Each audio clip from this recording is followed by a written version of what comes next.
Hi, kamusta? Nandito ulit tayo sa Sir King Vlogs. At meron tayong bagong i-unbox ngayon. Ito siya. Ayan, dahil wala tayong trabaho ngayon, ayan, puro unboxing yung video natin. Ang i-unbox ko ngayon ay isang cellphone. Tama kayo guys, bumili ako ng cellphone. Pero naiiba ngayon yung unboxing natin at yung vlog natin dahil meron tayong guest ngayon. Really, nigga? And sino ba yung guest natin ngayon? Walang iba kung hindi si Sir Janly Chodoro.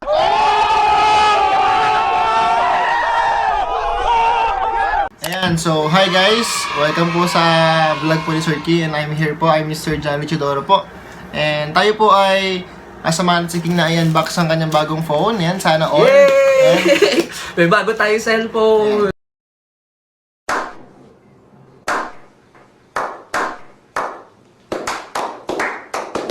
So, tignan natin mamaya kung ano mamaya sa phone na to at saka sulit ba siya sa halaga niya and ano ba ang nilalaman ng box na to, gano'n ba ito kaganda. So, let's see.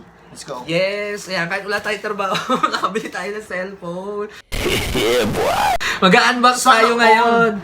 Ayan. So, binili namin to sa Shopee, sa official store ng Infinix. Ayan, guys, kung hindi nyo pa alam yung Infinix na cellphone, bumili na kayo. Kasi maraming nagsasabi, sulit daw siya, pati yung presyo niya, tsaka yung specs niya. So, ngayon, dumating na siya dito. Ayan, kita nyo naman. So, properly packed siya. Meron siyang bubble wrap. So, ngayon, i-unbox na natin siya. Yeah, boy! Before we go to the phone na lang muna, ano ba ang Infinix, Sir King? Infinix Mobile, Sir King, ay nilaunch noong 2013. So, Wow naman. latest lang niya ako na nirelease kumpara dun sa mga sikat na ibang brands pa, no? And ito pong brand na Infinix ay hindi lang po siya porket hindi nyo naririnig yung brand, local na phone siya. It's based from Hong Kong. Doon siya nanggaling sa Hong Kong, no? And based on my experience, ang gamit ko rin pong phone sa ngayon, and siguro mag-2 years na siya, is Infinix din. And i-share ko rin mamaya kung gaano ba kaganda or kung ano ba ang experience ko sa phone na to. Na tumagal rin din siya halos sa akin ng 2 years na po. Ito po yung ginagamit kong phone ngayon. Infinix din po ito, Infinix S4. Yeah, nung time na nalabas to Infinix S4, sobrang hype niya kasi nga mura na siya sa halagang 7K. Ang gaganda na ng specs din ito. Parang kasabayan nito yung mga lumabas na Vivo at Oppo na medyo mahal, medyo pricey kung maabot ng 10K, pero ito 7K lang. With the same lang naman ng specs. So, ito namang phone ni Sir King ay Infinix 10S. So, halagang 6.5 mo, ano ba, makukuha mo 6.5 ngayon, sa panahon ngayon, 6.5 lang siya ano meron sa phone na to. Let's see, we will start the unboxing na ngayon na. Let's go!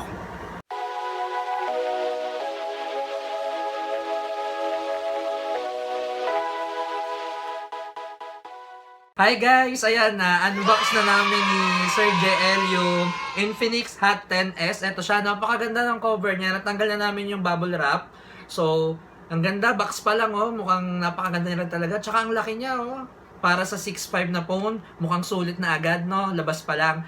Ang ganda, dark green yung kanyang color sa labas. Very minimalist lang yung design niya. May nakalagay dito, Helio G85, excellent gaming performance. So, mukhang maganda siya as a gaming phone. Then, 128GB na rin siya. Yan, mamaya sabihin ni Sir Chodoro yung specs. Yan, napakaganda niya. So, tanggalin mo na yung plastic, King. ayan, tanggalin na natin yung plastic niya para makita rin natin yung pinaka-phone niya. Magkaalaman na tayo dyan, no? Ayan, wait lang, guys. Anong sila na rin yung ano gusto rin palitan? So habang tinatanggal yung plastic ng kanyang phone, pakita ko lang yung phone ko din. No? Ito yung phone na ginagamit ko, Infinix S4. Yan. So yung time na to kasi sobrang ganda nito. Ang kulay na bili ko dito. Ito yung tsura niya pag walang case. Yan. Ito yung pinaka logo ng Infinix. Ayan. So triple camera na to. Pero nung time na to kasi ito na yung pinakamataas nilang specs noon. Pero ngayon kasi itong 10S ay medyo the best yung specs na binigay nila for this phone. Okay, natanggal ko na yung plastic niya dito. So, disclaimer lang, hindi kami expert ni Sir Jel sa mga gadgets o sa mga technological devices. So, i-share lang namin yung pagre-review namin at pag-unbox namin para sa new phone na nabili ko.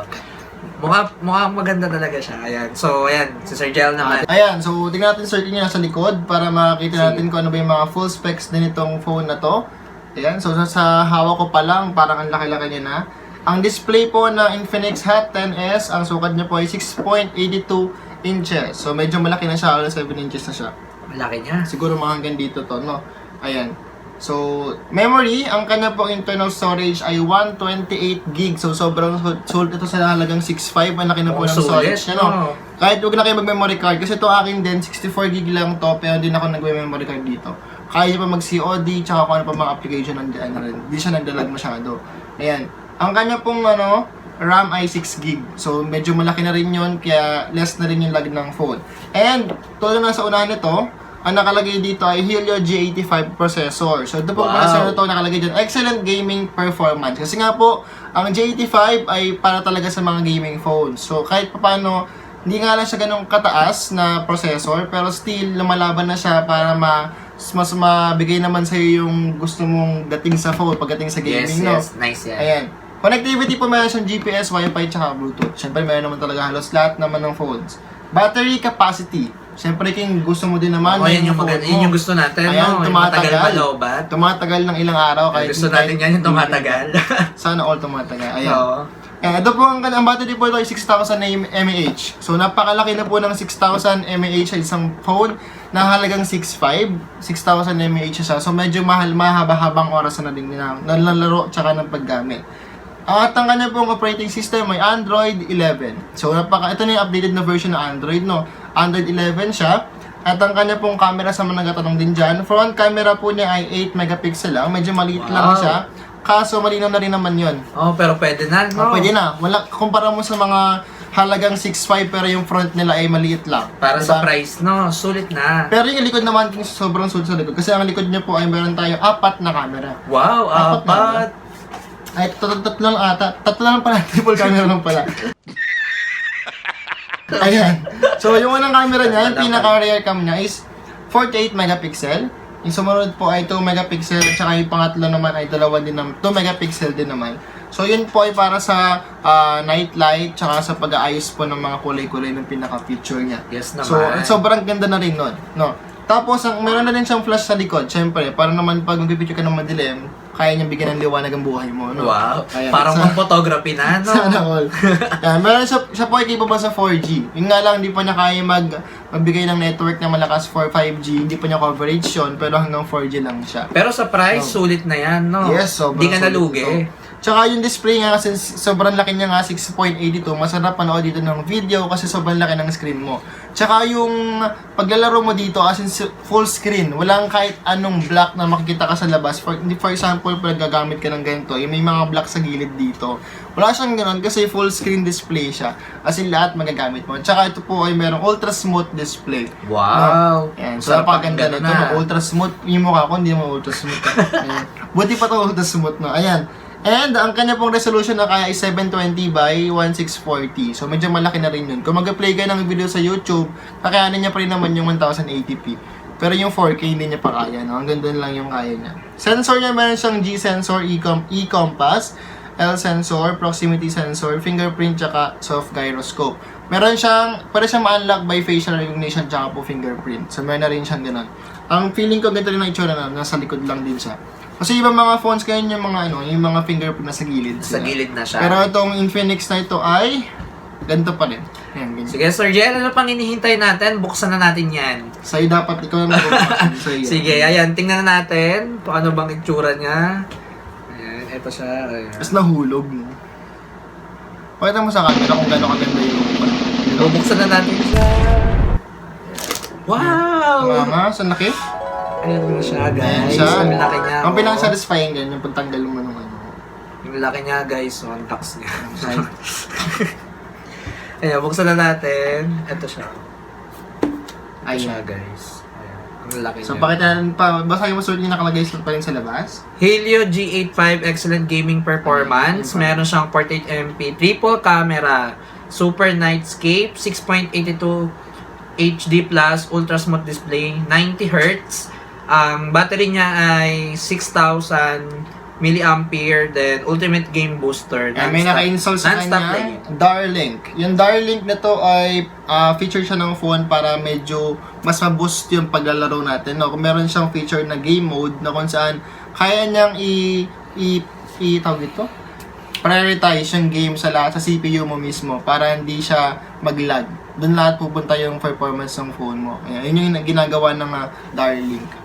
So, tanggalin mo na yung circuit. Okay, sige. Tanggalin na natin yung nakalagay dito sa harap. Ayan. Dito natin, papakita natin sa kanila. Smooth. Ayan na. Wow! Ang linis. Ayan, ang linis. Ang laki. Oh. Tapos, ito yung likod niya. Okay guys, ito yung mga kasama ng phone. So, ito yung sa warranty. Tingin ko ito yung sa warranty. Then, buksan pa natin yung kanyang... Ito yung... SIM injector pin. Ayan. Siyempre, malaga yan. Okay. Tapos... Pa sa loob na to, King. Okay. Meron din siyang kasamang... USB adapter. USB adapter for charging. Then, Ito yung cord. micro USB cord. Hindi pa siya Type-C. Then, buksan pa natin to.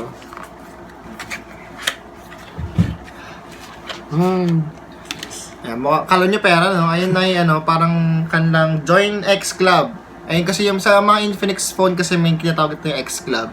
Ayan, kung kailangan nyo magawa ng account doon lahat ng updates, tsaka news tungkol sa Infinix, tsaka mga updates din doon sa mismong OS ng Infinix, no? Ayan. Ito yung mismong warranty card na, ayan. Then, may kasama din siyang case. Hard case ba yan? Hard case. Ayan, transparent hard case. Tapos, meron na din siyang kasamang Screen protector. screen protector.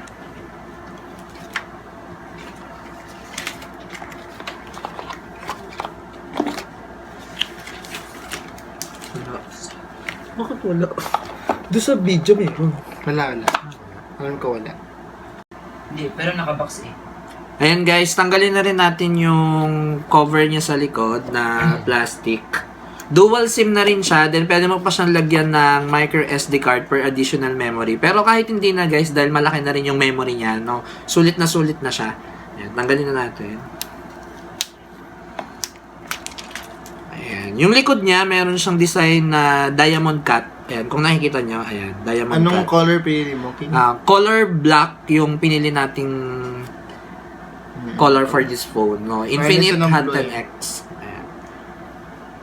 Hindi madaling mag-mark yung mga fingerprints dyan. Try mo na yung case, King, kung maganda yung niya. Ayan. Try natin yung case, no? Kung sakto ba at kung maganda ba.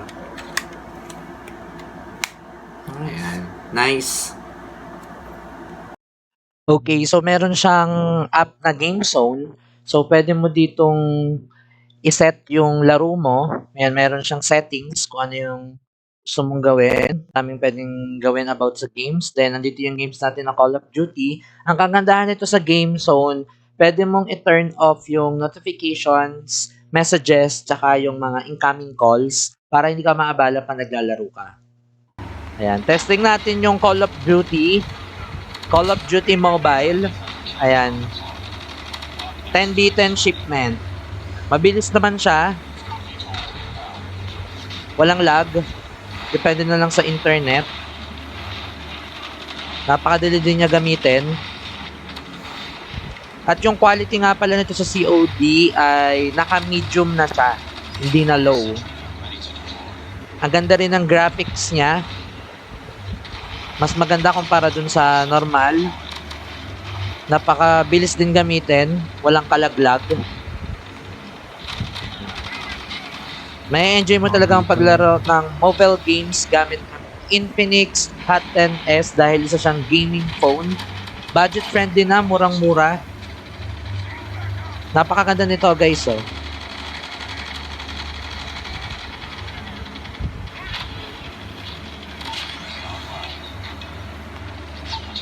Ayan, naka last kill pa tayo.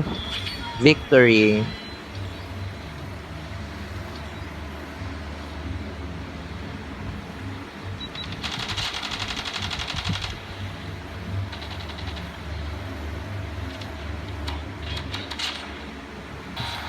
Try naman natin yung ibang laro like ng Need for Speed, car racing. Napakadali din niyang gamitin. Napakabilis. Napakabilis din talaga ng screen touch niya. Naka 90 Hz tayo or better animation. Ayan o, napakadali gamitin. Siguro dahil na rin sa Darlink na nagpapabilis ng game processor niya. Ayan, napakadali. At may enjoy mo talaga ang paglaro ng iba't ibang games. Pwede rin ng ML. Try nyo din, no? ML or Genshin Impact. Pwede rin. Mag-enjoy mo talaga yung mga laro o yung mga games gamit ang mobile phone ng Infinix Hot 10S. Yun.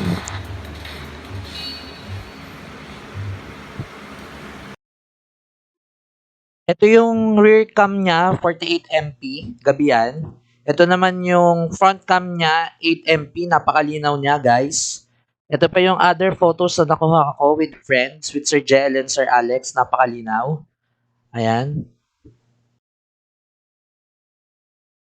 May super niche siya, ang galing. Tingnan nyo yung pinagkaiba.